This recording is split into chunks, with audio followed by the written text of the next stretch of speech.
वज्रदंत प्रकट हो, प्रकट हो।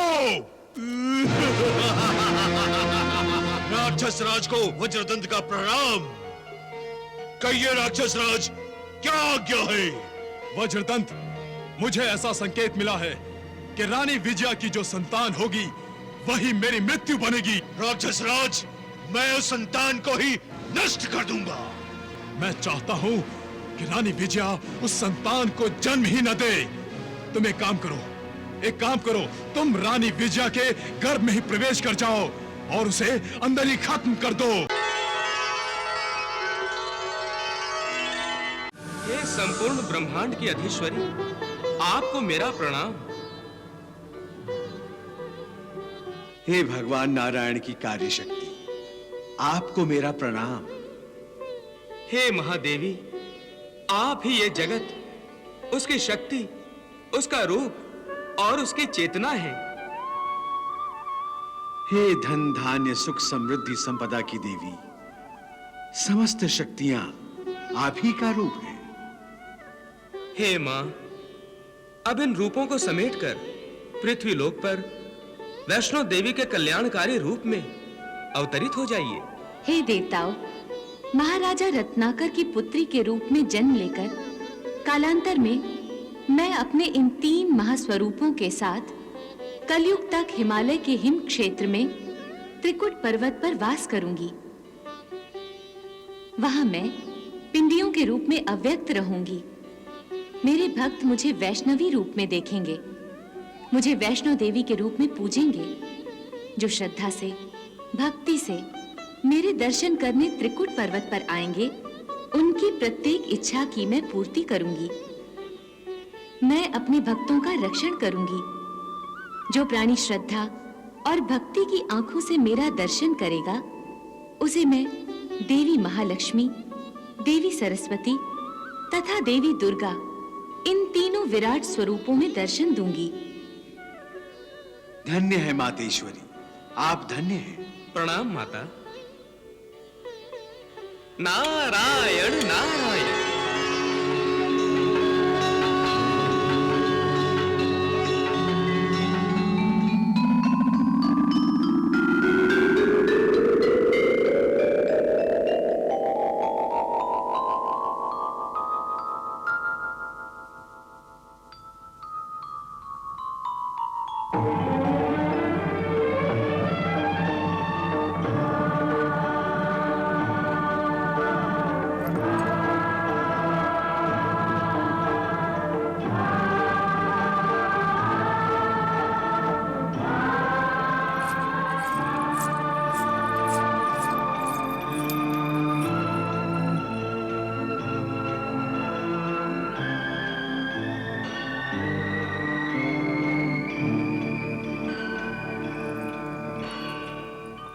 माताश्री, मैं आ गई।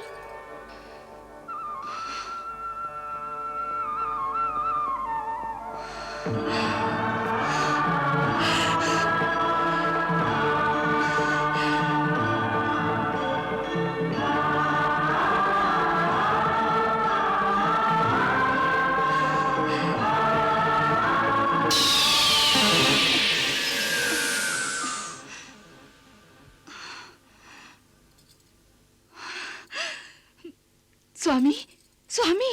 हा? क्या हुआ विजया? माता महालक्ष्मी का साक्षात्कार हुआ है। आप शीघ्र ही पिता बनने वाले हैं। विजया,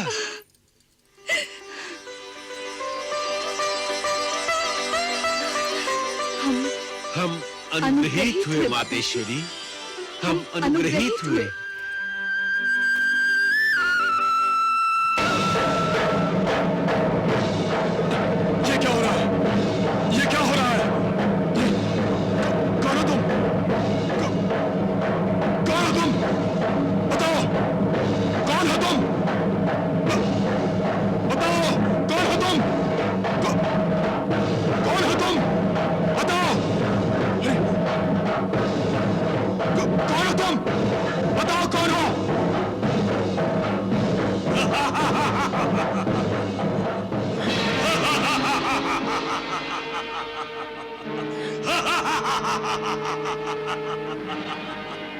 कौन हो तुम?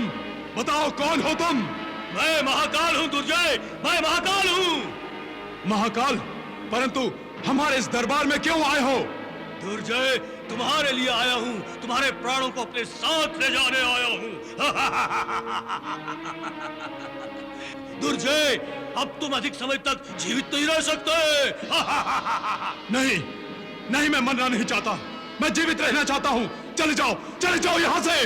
नहीं, मैं तुम्हारा पीछा नहीं छोड़ सकता। मत करो ऐसी अशुभ बातें, ऐसी डरावनी बातें। भाग जाओ, मैं कहता हूँ भाग जाओ। नहीं, अब जाऊंगा तो तुम्हारे प्राण लेकर ही जाऊंगा, क्योंकि तुम मेरे भक्ष्य हो, क्योंकि तुम मेरे भक्ष्य हो। परंतु मैं मरूंगा क्यों? क्योंकि 9 महीनों बाद तुम्हारी मृत्यु महारानी के कोख से जन्म लेगी। नहीं! महाकाल, मैं महारानी विजया के कोख को ही नष्ट कर दूंगा, परंतु उससे पहले मैं तुझे नष्ट कर दूंगा।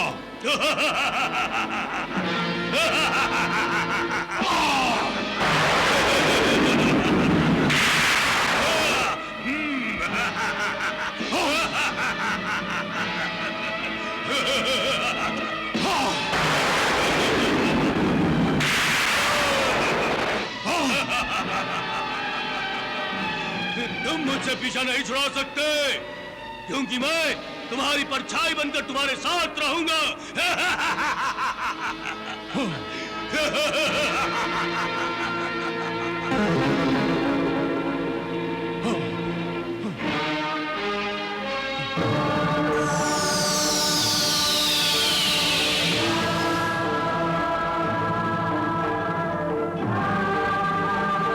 कौन हो तुम बालिके? मैं राजा रत्नाकर और रानी विजया की पुत्री हूँ। मेरा नाम वैष्णो है। वैष्णो? राजा रत्नाकर की पुत्री? परंतु रानी विजया ने तो अभी तक किसी संतान को जन्म ही नहीं दिया है। यह संभव ही नहीं है। तुम झूठ बोल रही हो बालिके। दुर्जय, मरण तो प्रत्येक प्राणी के जन्म के साथ ही जन्म लेता है। जब तुमने जन्म लिया तो तुम्हारे मरण ने भी जन्म लिया होगा।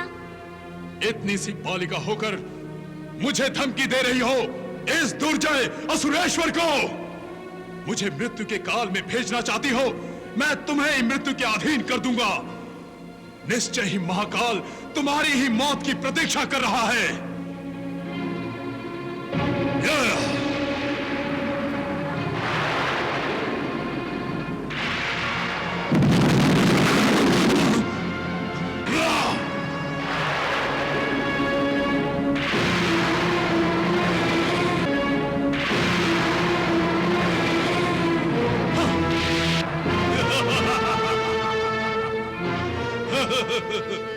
दुर्जय, मैं तुम्हारे प्राणों को हरण करने उपस्थित हुआ हूँ। ये तुम्हारे जीवन का अंतिम क्षण है। नहीं महाकाल, मैं अभी जीवित रहना चाहता हूँ।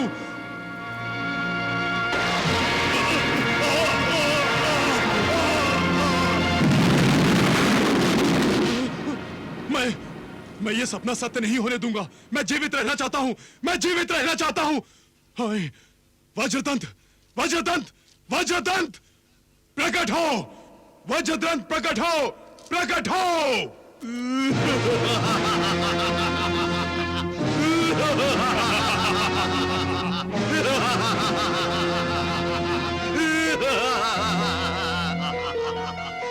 राक्षस राज को वज्रदंत का प्रणाम। कहिए राक्षस राज, क्या आज्ञा है? वज्रदंत, मुझे ऐसा संकेत मिला है कि रानी विजया की जो संतान होगी वही मेरी मृत्यु बनेगी। राक्षस राज, मैं उस संतान को ही नष्ट कर दूंगा। इसी अपेक्षा से तो मैंने तुम्हें यहाँ बुलाया है। मैं चाहता हूँ कि रानी विजया उस संतान को जन्म ही न दे।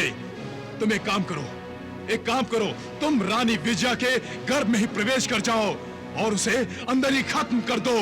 न रहेगा बांस, न बजेगी बांसुरी। जाओ यशम, शीघ्र अतिशीघ्र मेरी आज्ञा का पालन करो। जाओ। ऐसा ही होगा राक्षस राज। मैं रानी विजया के गर्भ को ही नष्ट कर दूंगा।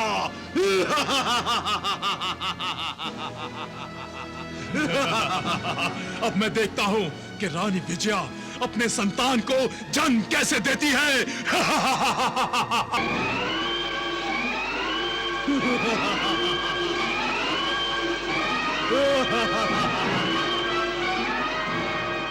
नहीं स्वामी, वज्रदंत को वापस बुला लीजिए स्वामी, वज्रदंत को वापस नहीं बुला महारानी, लीजिए। ये संभव नहीं है। जिस तरह मुंह से निकली बात और धनुष से निकला हुआ बाण वापस नहीं लौट सकता, उसी प्रकार वज्रदंत जब तक अपना काम न कर ले तब तक वापस नहीं लौट सकता। जब तक वो महारानी विजया के गर्भ में प्रवेश करके उसके गर्भ को नष्ट ना कर दे, वो नहीं लौटेगा महारानी, वो नहीं लौटेगा। नहीं स्वामी, नहीं नहीं, किसी अजन्मे बालक या बालिका को जिसने ना आंखें खोली है, ना अभी तक संसार को देखा है, जो निष्पाप है, ऐसे बालक या बालिका की हत्या गर्भ में कर देना महापाप है स्वामी, महापाप है। बंद करो अपना ये उपदेश। अपनी मृत्यु को मारना पाप नहीं, पुण्य है, पुण्य। और क्या तुम्हें नहीं पता कि महारानी विजया की कोख से जो संतान जन्म लेगी वो मेरा काल है, काल। और क्या तुम चाहती हो कि मेरी मृत्यु जन्म ले? क्या तुम चाहती हो कि तुम्हारे माथे से सुहाग का सिंदूर मिट जाए, कि तुम विधवा हो जाओ, कि तुम सफेद वस्त्रों में आ जाओ? नहीं स्वामी। तो क्या तुम चाहती हो कि तुम्हारा पुत्र भैरव, जो अभी 7 वर्षों का भी नहीं हुआ, अनाथ हो जाए? नहीं स्वामी, नहीं। तो तुम बार बार क्यों उल्टी सीधी बातें करके हमें हमारे काम में बाधा डालती हो? नहीं स्वामी, मेरे कहने का अर्थ ये नहीं था। अर्थात तुम यही चाहती हो ना कि तुम्हारा पुत्र और पति सुरक्षित रहे? हाँ महाराज। तो ठीक है, तुम जाओ और अपने पुत्र और पति के लिए प्रार्थना करो कि वज्रदंत जिस काम के लिए गया है वो उस काम में सफल हो जाए। मेरा मतलब है कि महारानी विजया की कोख में प्रवेश करके उसके गर्भ को नष्ट करने में सफल हो जाए।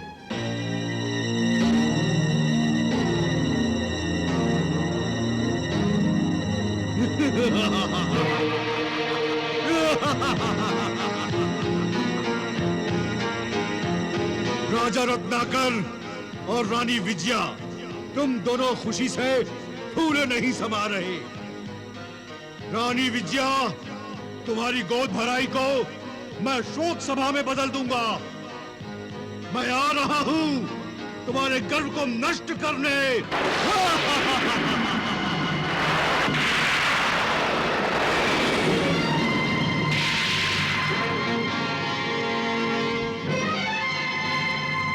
राक्षस राज, अब मैं रानी विजया के गर्भ में प्रवेश करके उसे नष्ट करने जा रहा हूं।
बालिके, क्यों हंस रही हो तुम? हंसने की तो बात है बुद्धू। बुद्धू? बुद्धू नहीं तो क्या, कितनी बार गिर गए? हाँ? कितने कमजोर हो तुम, फूंक मारने से ही उड़ जाते हो। मैं निर्बल नहीं हूँ। तुमने अभी मेरा बल देखा नहीं है। देख लिया तुम्हारा बल, एक तिनके की तरह उड़ जाते हो। ए बालिके, इतनी सी हो लेकिन तुम्हारी जिह्वा बहुत तेज चलती है। तुम मेरा अपमान कर रही हो। चिल्लाते क्यों हो? निर्बल का कोई मान नहीं होता। तुम मुझे बातों में उलझा रही हो। चलो भागो यहाँ से, मुझे अपना कार्य पूरा करना है।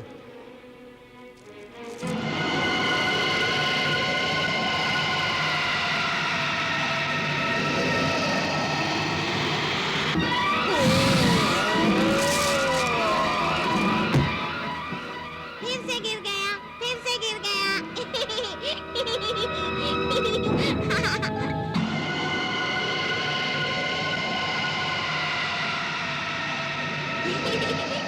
चुप! चुप क्यों बैठूं? ये तो मेरा घर है। तुम्हारा घर? हाँ। परंतु ये तो राजा रत्नाकर का भवन है। अरे बुद्धू, राजा रत्नाकर मेरे पिता और रानी मिर्जा मेरी माता है। ये कैसे हो सकता है? क्यों नहीं? क्योंकि राक्षस राज ने मुझे बताया था कि राजा रत्नाकर की कोई संतान नहीं है और रानी विजया को अभी तक कोई संतान नहीं हुई। तो फिर तुम कहां से आ गई? तुम्हारा जन्म कैसे हो गया? वैसे तो मैं अजन्मा ही हूँ। अर्थात? अर्थात तुम और दुर्जय मूर्ख हो। ए बालिके, छोटे मुंह से बड़ी बात नहीं करते। तुम मुझे बार बार बालिका बालिका क्यों कहते हो? क्योंकि तुम बालिका ही हो। क्या तुम में इतनी शक्ति है कि तुम मुझसे युद्ध कर सको? अगर है तो आओ मेरे साथ युद्ध करो। मेरे हाथ भी बहुत लंबे हैं। हाँ?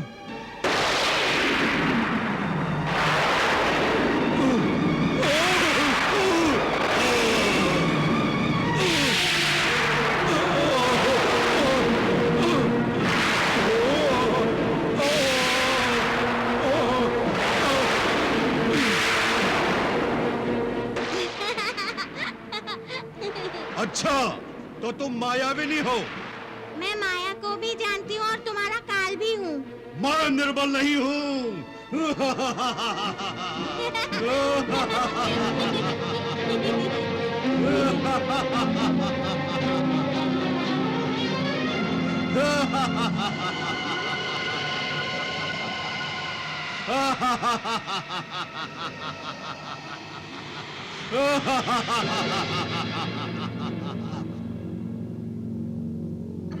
पहले मैं तुम्हें और तुम्हारी माया को नष्ट करूंगा। उसके बाद रानी विजया के गर्व को नष्ट कर दूंगा।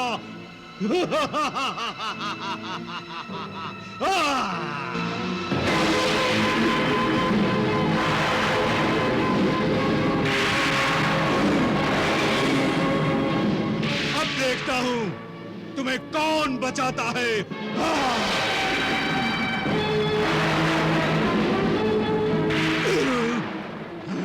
डरपोक, मुझसे डर गए? अब मैं तुम्हारी माया से भ्रमित होने वाला नहीं। अरे बुद्धू, तुम तो पहले से ही भ्रमित हो। अच्छा यही है कि तुम यहाँ से भाग जाओ। तुम मुझे धमकी दे रही हो? बच्ची होकर अपने आप को शक्तिशाली समझ रही हो? बुद्धू, मैं ही शक्ति हूँ। जो तुम्हारी शक्ति है वो मेरी ही है। तुम बोलती बहुत ज्यादा हो, इसलिए मैं तुम्हारी जिह्वा को सदा के लिए चुप करा दूंगा।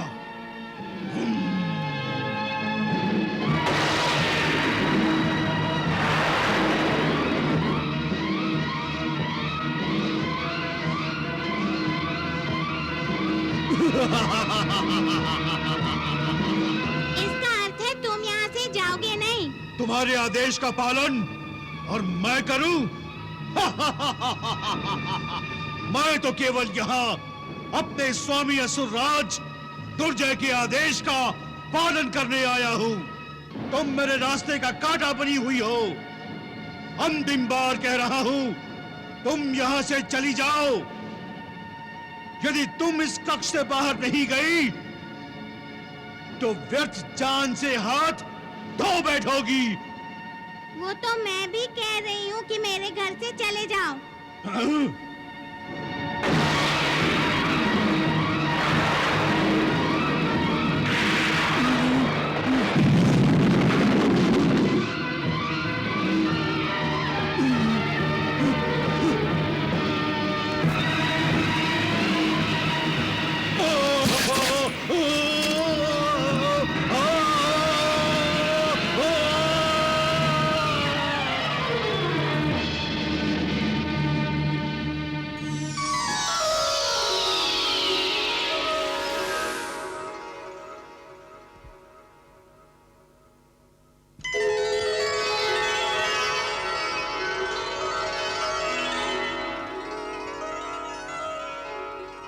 राक्षसराज, मुझे बचाइए राक्षसराज।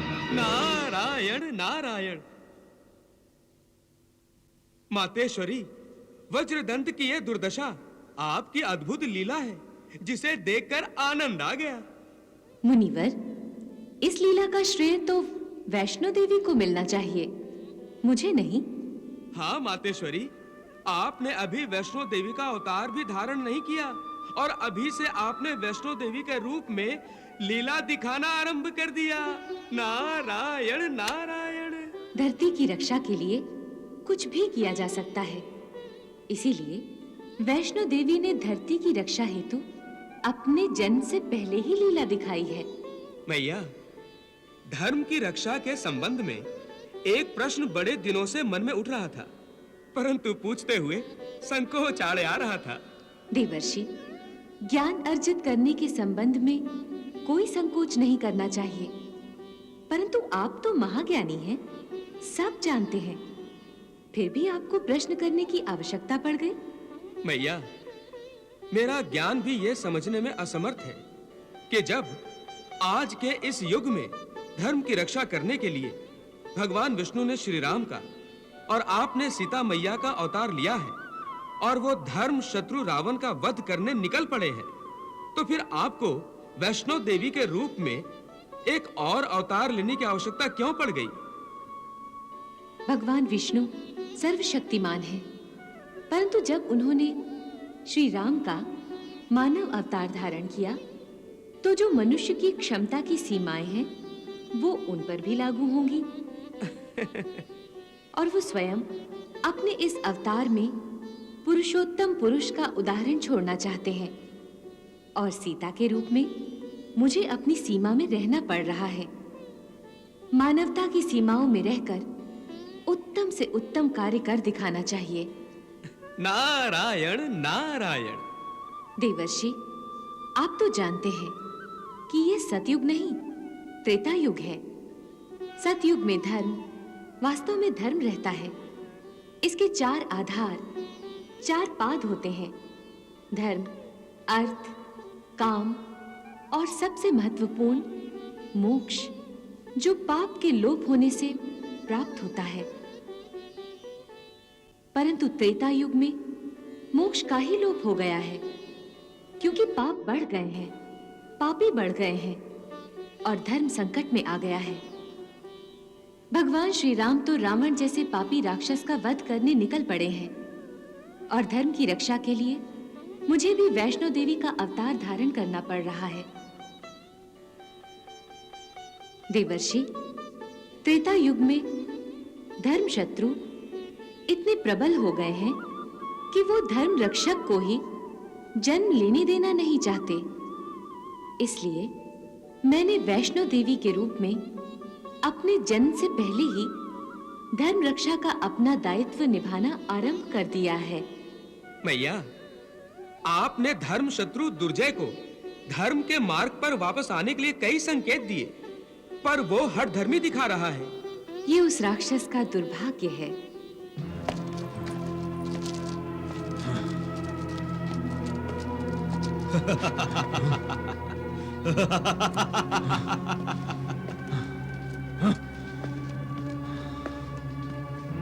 महाराज,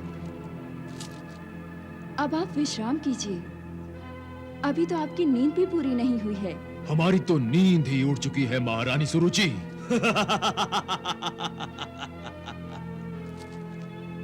दूसरों की नींद उड़ाने वाले दुर्जय की नींद उड़ गई है।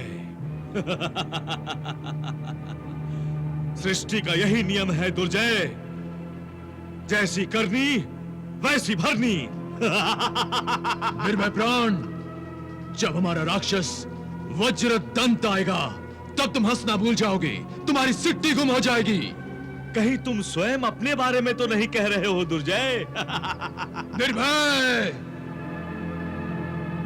राक्षस राज, मुझे बचाइए राक्षस राज, राक्षस राज, मुझे बचाइए राक्षस राज, राक्षस राज, मुझे बचाइए राक्षस राज, राक्षस राज, मुझे बचाइए राक्षस राज, राक्षस राज, मुझे बचाइए राक्षस राज, राक्षस राज। ये तो वज्रदंत की आवाज है। ये वज्रदंत की ही आवाज है महारानी, वज्रदंत की ही आवाज है। ऐसा प्रतीत हो रहा है कि वज्रदंत के भी प्राण संकट में आ गए हैं। नहीं, नहीं, मुझे बचाइए राक्षस राज, मुझे बचाइए राक्षस राज, मुझे बचाइए। वज्रदंत, तुम्हारी ये दशा। मुझे क्षमा कीजिए राक्षस राज, मुझे क्षमा कीजिए, मैं आपकी आज्ञा का पालन करने में असमर्थ रहा। किसने की तुम्हारी ये दशा? किसने?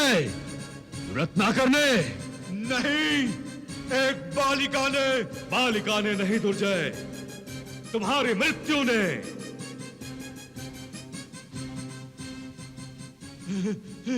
इतनी जल्दी भूल गए दुर्जय कि एक कुमारी ही तुम्हारा वध करेगी, एक कुमारी ही तुम्हारा वध करेगी। निर्भय ठीक कह रहा है, वो मृत्यु से भी भयंकर है, परंतु देखने में भोली भाली है।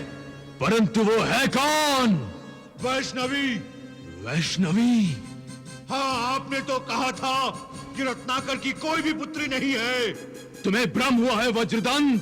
भ्रम कैसा राक्षस राज, भ्रम कैसा? उसी ने तो मेरी ये दुर्दशा की है। आप भी उससे सावधान रहें राक्षस राज। आपको मेरा अंतिम प्रणाम राक्षस राज, आपको मेरा अंतिम प्रणाम।